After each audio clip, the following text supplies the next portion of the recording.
என்னப்பா பண்ணி வச்சிருக்கீங்க தொழிற்பெயரை?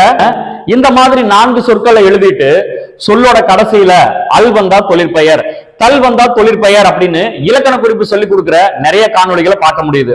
நம்ம மொழியினுடைய பெருமையை தெரிஞ்சுக்காம இந்த மாதிரி தல் வந்தா தொழிற்பெயர், அல் வந்தா தொழிற்பெயர் அப்படின்னு சொல்லி கொடுக்கறத பார்க்கும் பொழுது உண்மையிலே கவலையா இருக்கு. இதை நம்ம கண்டிப்பா மாத்திக்கணும். இப்ப பாருங்க, இந்த உலகத்தில் இருக்கிற எல்லா பொருட்களுக்கும், அது உயிருள்ள உயிரற்ற எல்லா பொருட்களுக்கும் நம்ம ஒரு பெயர் வச்சிருக்கோம் இல்லையா, அதை குறிப்பதுதான் பொருட்பெயர். இப்போ எடுத்துக்காட்டா மரம், புத்தகம், காகம், நிலா, வண்டி, மாறன், மாலா, இப்படி இந்த உலகத்தில் இருக்கிற உயிருள்ள உயிரற்ற எல்லா பொருட்களுக்கும் நம்ம பெயர் வச்சிருக்கோம். அவற்றை குறிப்பது பொருட்பெயர். அதே மாதிரி இந்த உலகத்துல நடக்கிற எல்லா செயல்களுக்கும் நம்ம ஒரு பெயர் வச்சிருப்போம் இல்லையா, அதை குறிப்பதுதான் தொழிற்பெயர். இப்ப பாருங்க, இப்ப எனக்கு சிரிக்கணும்னு தோணுது.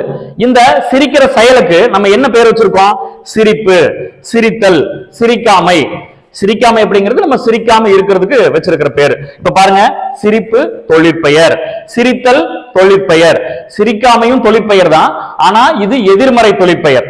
அதே மாதிரி எனக்கு இப்ப அழணும்னு தோணுது, அதற்கு நம்ம என்ன பேர் வச்சிருக்கோம்? அழுகை, இதுவும் தொழிற்பெயர் தான். இப்போ எனக்கு தூங்கணும்னு தோணுது, இந்த செயலுக்கு நம்ம என்ன பேர் வச்சிருக்கோம்? தூக்கம். தூக்கம் என்பது தொழிற்பெயர். இப்ப நான் ஏதாவது ஒண்ணு மறந்து போறேன், இந்த செயலுக்கு நம்ம என்ன பேர் வச்சிருக்கோம்? மறதி. அப்போ மறதி என்பதும் தொழிற்பெயர் தான்.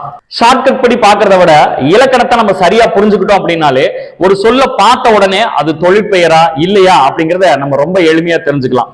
இந்த தொழிற்பெயர்னுடைய வகைகள் பற்றி நம்ம முழு காணொளியில விரிவா பார்க்கலாம்.